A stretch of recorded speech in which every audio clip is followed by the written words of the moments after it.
Hey YouTube, it's Tristan from Smart Home Point here. As you can probably guess, I like smart homes. I like a lot of smart home devices, but I do not like smart thermostats. To be honest, I think that they are a little bit pointless, and I think in many cases they were a waste of money. So I wanted to cover the reasons why I think this in this video. Okay, so the first reason is that I think that they're actually a bit expensive compared to how much money you save on your heating bills. So to give you an example, if you pick up a Nest Learning Thermostat 3rd Gen for $240, and then you spend $80 on getting it installed by an electrician, you've spent $320. Now, Nest claim that you'll save between 10 to 15% on your heating bills. If this happens, then great, you've probably paid off your Nest thermostat in 2 or 3 years. However, that's based on their own claims. You might only save 5% on heating bills, in which case it might take you 8 or 9 years to pay off your smart thermostat, which isn't really worth it. Equally, if you have a programmable thermostat and you set it correctly, you probably won't save any money at all on your smart thermostat, in which case you've just lost money by buying it. My second reason is that they can be difficult to install. Obviously, if you're a keen DIYer and you've done electrics before, you won't have a problem, but this doesn't apply to most people. Most people will look at the wiring diagrams, they'll look at the install instructions, and they'll worry. They won't be able to do it. And as a result, they might need to bring an electrician in to install it for them. And that's a bit of a pity because one of the sort of marketing benefits for smart thermostat is that it's easy, is that it makes everything simple. And I don't think that that's really the case when it comes to installing it. Thirdly, smart thermostats save you money by dropping the target temperature down when you're not at home.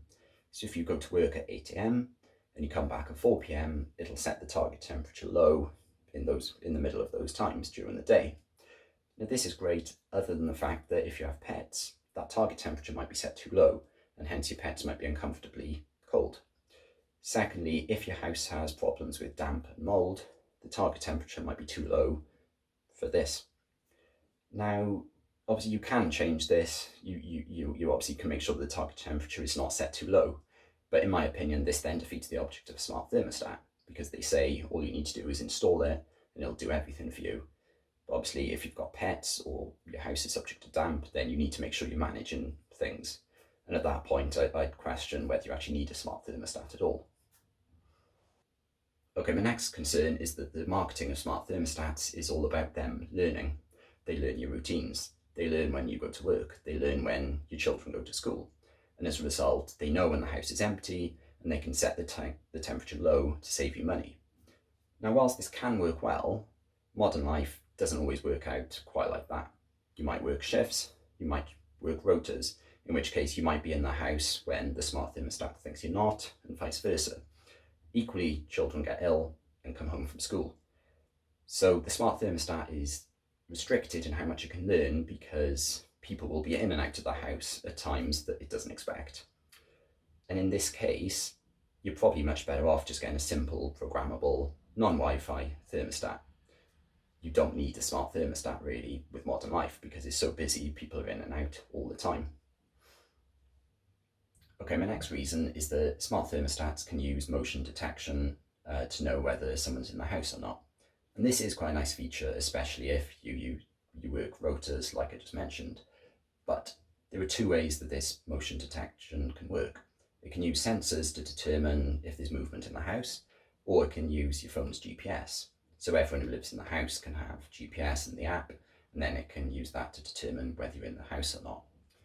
But in this case, I've seen this not work properly. I've seen people who are at work, they know no one is in the house, but their phone app is actually saying that somebody's at home, and as a result, the heating is high. But obviously no one is at home. This is just a bug. You know, phones' GPSs can screw up, the software of the smart thermostat can screw up, and as a result, you can't always rely on this form of motion detection. The second form is sensor-based. It can be in your house and it'll scan to see whether people are moving around your house.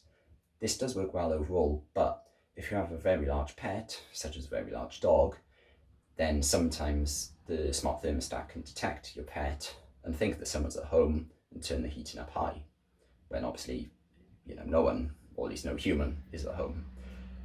I mean, to be honest, motion detection does work fairly well, but you just can't rely on it completely because it will mess up at times. Okay, my sixth reason is that smart thermostats can be a bit gimmicky and some households just do not need them at all. So if you've got a working couple, they will get up in the morning and they'll want the heating to be on high. They'll go to work and they'll want the temperature to go lower. Then when they come back from work, they want the temperature to be higher. And then when they go to bed, they want it to be lower. That's a fairly normal routine, even if you've got a young child like my wife and I do. In that case, you don't need a smart thermostat. All you need is a simple, standard, programmable thermostat. No Wi-Fi, no smartness, no learning, just a simple programmable thermostat. That's what we have and it works just fine. So in our case, a smart thermostat would be gimmicky and no use whatsoever. My next point is that some people get scared of new technology, especially people who are not tech savvy. So if you've got a smart thermostat on the wall, whilst I'd have no problem changing the temperature, and many of you watching wouldn't either, some people who are not tech savvy would be scared of changing the temperature. And if they are home alone, then they might just keep the temperature as it is, even if it's too hot for them or it's too cold for them. And it's worth just considering this point because not everyone is techie, and a smart thermostat might actually scare some of your visitors. So it's worth just making sure that they're comfortable with how to use your smart thermostat. Okay, so my next concern with smart thermostats is that you're usually not able to take it with you if you move house. After all, if you've got a normal thermostat, you're not going to be able to just rip out the wall and leave a bunch of wires when you move house. So it could be the case that if you've bought a smart thermostat a couple of years ago, it hasn't paid itself off yet. So you sort of invested all that money in one and then you've kind of just lost that money, and it's the new owner who will benefit from your investment, essentially. Secondly, when you move house, if you've left it behind, then you have to make sure you deregister the smart thermostat so that the new owner can register it.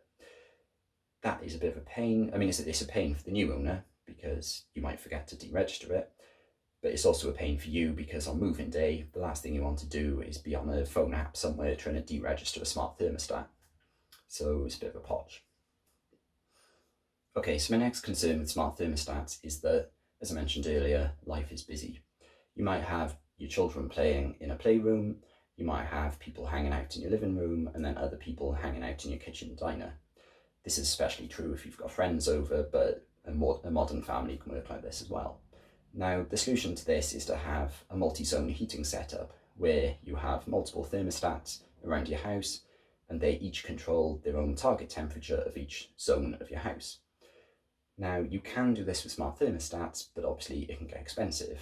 If you pay $240 for 3 thermostats and a couple of $100 to actually get these installed in a multi-zone heating setup, you're not going to have much change out of $1,000.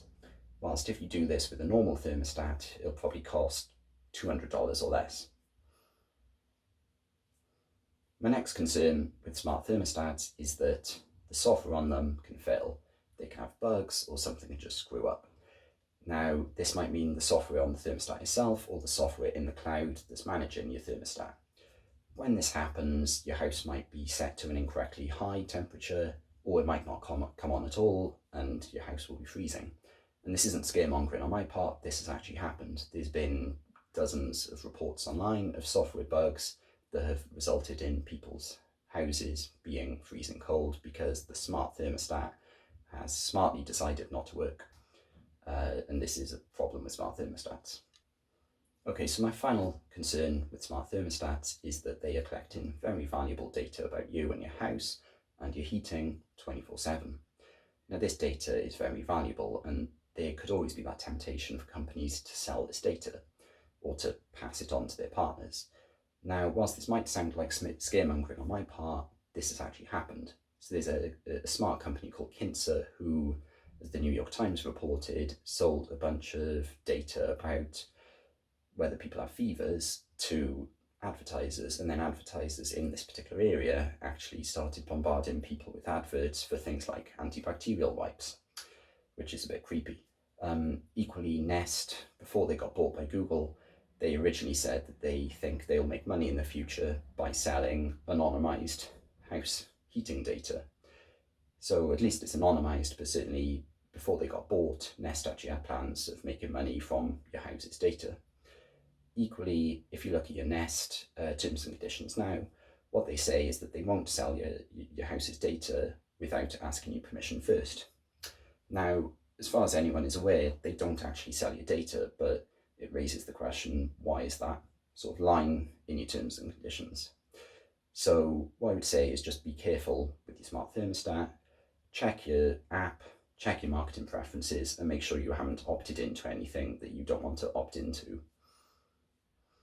Okay, so that wraps up this video. I hope you enjoyed it.